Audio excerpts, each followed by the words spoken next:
नमस्कार मंडळी, चला तर आपण आज कोबीचा पराठा बनवणार आहोत. एकदम झटपट आणि सोप्या पद्धतीने खूप चविष्ट बनतो. कधी बनवला नसेल तर या पद्धतीचा कोबी पराठा नक्की बनवून बघा आणि मुलांच्या टिफिनसाठी सुद्धा तुम्ही देऊ शकता किंवा सकाळच्या नाश्त्यासाठी किंवा मग रात्रीच्या जेवणासाठी सुद्धा हलका फुलका तुम्ही अशा पद्धतीचा पदार्थ नक्कीच बनवू शकता. कोबी पराठा बघू शकता, काय मस्त असे पराठे झालेले आहेत आणि खूपच चविष्ट बनतात. नक्की बनवून बघा या पद्धतीने. चला तर मग अजिबात वेळ न घालवता आपण लगेच व्हिडिओला सुरुवात करूया. त्या अगोदर चॅनलवरती नवीन असाल असेच नवनवीन रेसिपीज व्हिडिओ बघण्यासाठी चॅनलला नक्की सबस्क्राईब करा आणि या पद्धतीचा पराठा सुद्धा नक्की बनवून बघा. बघू शकता आजपर्यंत सगळीकडे मस्त असा पराठ्याचं जे सारण आहे ना ते मस्त भरलेलं आहे आणि खूपच चविष्ट झालेलं आहे. चला तर इथे मी एक कोबीचा गट्टा घेतलेला आहे, त्यासाठी 3 बटाटे घेतलेले आहे. तर हा कोबी जो आहे तुम्ही अर्धाच घेणार आहे. चला तर मग आता बटाटे अगोदर आपण उकडून घेणार आहोत. दोन्ही मिक्स करून कोबी आणि आलू पराठा खूपच मस्त चविष्ट बनतो. चला तर मग बटाट्याचे 2 काप केलेले आहेत आणि उकडायला ठेवायचे आहेत पाणी टाकून. त्यानंतर आता कोबीसुद्धा मी याला बारीक कट करून घेणार आहे आणि कट केल्यानंतर आपण याला मिक्सरमध्ये बारीक करून घेणार आहोत किंवा तुमच्याकडे चॉपर असेल बारीक करण्याचं त्याने सुद्धा तुम्ही कट करून घेऊ शकता. नसेल तर मिक्सरच्या भांड्यामध्ये सुद्धा बारीक कट होतो आणि किंवा मग तुम्हाला असे चाकूने सुद्धा तुम्ही कट करून घेऊ शकता. एकदम बारीकमध्ये बघू शकता या पद्धतीचा कट करून घ्यायचा आणि मिक्सरच्या भांड्यामध्ये ह्याला 1-2दा प्लस मोडवरती फिरवून घ्यायचं आहे, म्हणजे जास्त बारीक पण होत नाही आणि जास्त जाडा पण राहत नाही. तर खूपच मस्त आणि चविष्ट हा पराठा तयार होतो. मुलंसुद्धा आवडीने खातील. कोबीची भाजी खायला मुलं खात नाही किंवा कंटाळा करतात, त्यासाठी तुम्ही अशा पद्धतीचा पराठा नक्की बनवून बघा आणि मुलांना खाऊ घाला. मुलांना कळणारसुद्धा नाही आणि आवडीने पराठा फस्त करतील. आता स्कूलसुद्धा चालू होणार आहे, तेव्हासुद्धा टिफिनला तुम्ही अशा पद्धतीचा पराठा देऊ शकता. त्यासाठी आपण एक मस्त अशी चविष्ट अशी चटणी देखील बनवणार आहोत पराठ्यासोबत खाण्यासाठी आणि खूप चविष्ट लागते चटणीसुद्धा. चला तर कोबी बघू शकता अशा पद्धतीचा बारीक करून घेतलेला आहे. जो जाडा राहिला आहे ना तो मी काढून घेतलेला आहे आणि पुन्हा मिक्सरमध्ये बारीक करून घेतलेला आहे. सगळा कोबी या पद्धतीने बारीक करून घेतला. आता यासाठी आपण एक कांदासुद्धा घेणार आहोत. तर एक मीडियम साईजचा कांदा कट करून घेतला. यालासुद्धा मिक्सरच्या भांड्यामध्ये टाकून घ्यायचं. यामध्ये आपण नंतर लसूण टाकून घेणार आहोत. धने घ्यायचे 2 चमचे, लसूण आणि 2-3 हिरव्या मिरच्या घ्यायच्या. याचं वाटण आपण तयार करणार आहोत. कांद्यामध्येच मी टाकून घेतलेलं आहे. ओबडधोबड वाटण तयार करायचं आहे. धने थोडेसे अर्धवट राहिले की खूप चविष्ट लागतात. चला तर आता वाटण तयार झालं. कोबीसुद्धा बारीक करून झालेला आहे. जे वाटण तयार करून घेतलं ते कोबीमध्ये टाकून घ्यायचं, मिक्स करायचं. आपले बटाटे देखील उकडलेले आहेत. गॅससुद्धा बंद केलेला आहे. खूप चवदार आणि चविष्ट हे पराठे बनतात. चला तर मग वाटण टाकून घेतलं. वाटण म्हणजे एकदम चविष्ट बनतं हे वाटण. नक्की बनवून बघा तुम्ही या पद्धतीचे पराठे. आता चवीनुसार मीठ टाकायचं, छान मिक्स करून घ्यायचं. त्यानंतर आपण याला थोडीशी फोडणी देणार आहोत किंवा थोडासा कोबी आपण अगोदर शिजवून घेणार आहोत. एक 15 ते 20% फक्त. आता गॅसवर मी कढाई ठेवली. 2 चमचे तेल टाकून घेतलं. आता तेल चांगलं कडकडीत गरम करायचं आणि यामध्ये आपण कोथिंबीर टाकून घेणार आहोत. कोथिंबीर छान परतून झाली थोडा वेळ की लगेच जे आपण कोबी आणि वाटण टाकून घेतलेलं होतं मिक्स करून ते सुद्धा टाकून घ्यायचं आणि कोबी छान असा फ्राय करून घ्यायचा एक 2-3 मिनिट. त्यानंतर आपण याला झाकण ठेवून मस्त असं शिजवून घेणार आहोत एक 15 ते 20 मिनिटांसाठी. चला तर मग बघू शकता मस्त कोबीचा आता ओलसरपणा जो होता ना, पाणी होतं कोबीमध्ये ते सुद्धा पूर्णपणे आटून जाईल किंवा यामध्ये सगळं जिरलं जाईल आणि कोबी छान असा शिजला जाईल. चला तर कोबी शिजत आहे, झाकण ठेवून घेऊया. तोपर्यंत आपण पराठ्यासाठी पीठ मळून घेणार आहोत. इथे गव्हाचं पीठ घेतलेलं आहे 2 वाट्या. यामध्ये चवीनुसार मीठ टाकलं आणि थोडं पाणी घालून आपण याचं पीठ मळून घेणार आहोत. जसं चपातीसाठी पीठ मळतो त्याच पद्धतीचं इथे पीठ मळून घ्यायचं आहे. तर जास्त पातळ किंवा जास्त घट्ट करायचं नाही. घट्ट जर पीठ झालं एकदम कडक तर पराठे जास्त फुटण्याची शक्यता असते. त्यामुळे मिडियम आपण चपातीसाठी जसं पीठ मळतो ना त्या पद्धतीचंच पीठ मळून घ्यायचं.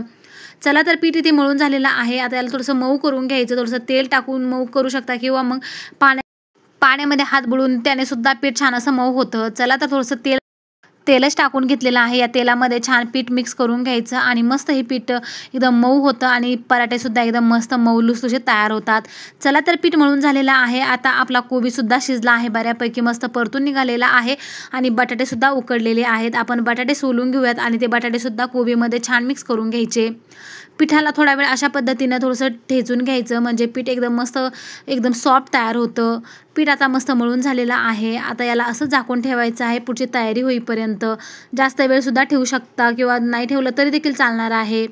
पीठ मळून झालेलं आहे. कोबीसुद्धा छान असा परतून झाला. लगेच बटाटे टाकून घ्यायचे आहेत. यामध्ये एक 2-3 मिनिट आपण याला छान असं परतून घेणार आहोत.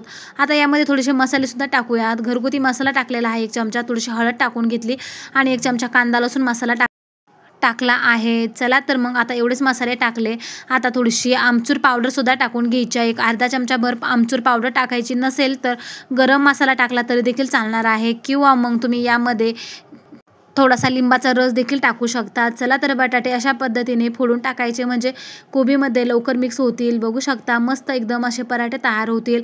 आपलं सारण थोडा वेळ परतून घ्यायचं आता, आणि त्यानंतर गॅस बंद करायचा, थंड करायला ठेवायचे आणि लगेच पराठे बनवायला घ्यायचे आहेत। तर अशा पद्धतीचे बटाटे आणि कोबीचे पराठे नक्की बनवून बघा, खूप मस्त चविष्ट बनतात।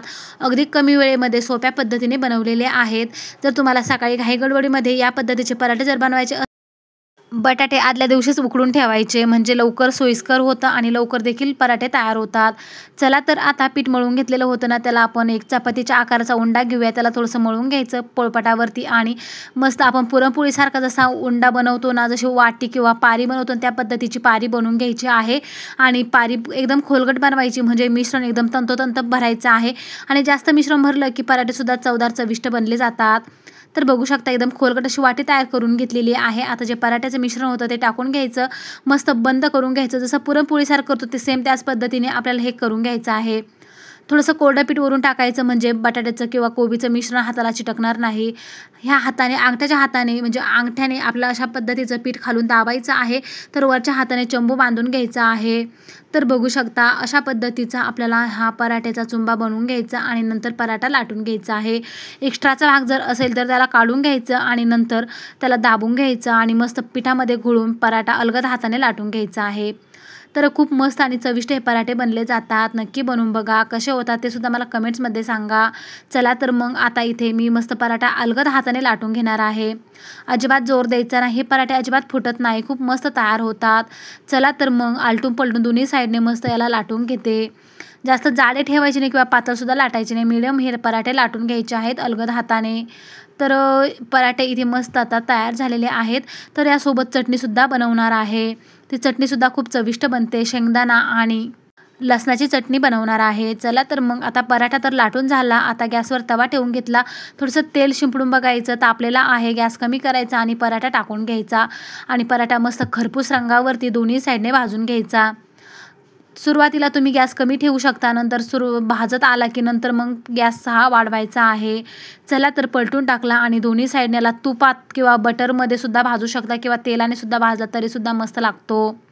चला तर मग दोन्ही साईडने आलटून पलटून छान असा पराठा आपण भाजून घेणार आहोत। तर इथे मी तेलाचाच वापर केलेला आहे, तुम्ही तुपाचा किंवा बटरचा वापर देखील करू शकता। तर दोन्ही साईडने मस्त तेल लावायचं आणि खरपूस रंगावरती पराठा भाजून घ्यायचा आहे।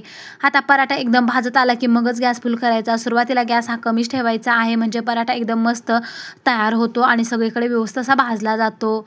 चला तर पराठा इथे भाजत आलेला आहे, आता गॅस मी फुल केलेला आहे आणि दोन्ही साईडने मस्त पराठा खरपूस रंगावरती भाजून झालेला आहे। आता सगळे पराठे मी याच पद्धतीने बनवून घेणार आहे। तर कसा वाटला तुम्हाला हा पराठा नक्कीच कमेंट्समध्ये सांगा। तुम्ही सुद्धा या पद्धतीचा मस्त आलू कोबीचा पराठा नक्की बनवून बघा। पराठा तर इथे भाजून तयार झालेला आहे, याला काढून घेऊयात आणि सगळे पराठे याच पद्धतीने आपण बनवून घेणार आहोत।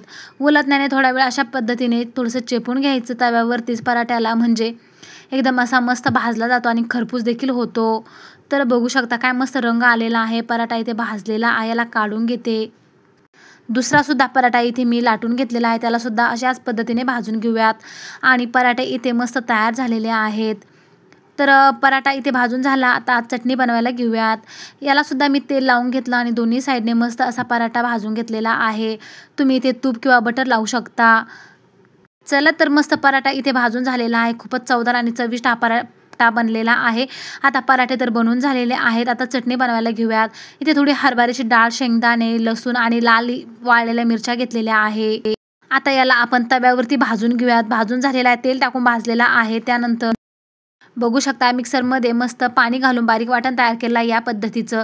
तर चटणीसुद्धा बनवून तयार झाली। आता इथे लाईट गेली आहे त्यामुळे आणि आभाळसुद्धा आलेला असल्यामुळे पावसाचं वातावरण आहे, थोडासा अंधार वाटत असेल, परंतु इथे पराठे आपले तयार झाले। त्यासोबत मस्त अशी लसणाची चटणी बनवलेली आहे, खूपच मस्त ही चटणी लागलेली आहे। तर कशी वाटली तुम्हाला ही पराठ्याची रेसिपी आणि चटणीची रेसिपी नक्कीच कमेंट्समध्ये सांगा। बघू शकता पराठा आतपर्यंत मस्त भरला गेलेला आहे, गुबगुबीत झालेला आहे आणि खूपच चवदार झालेला आहे।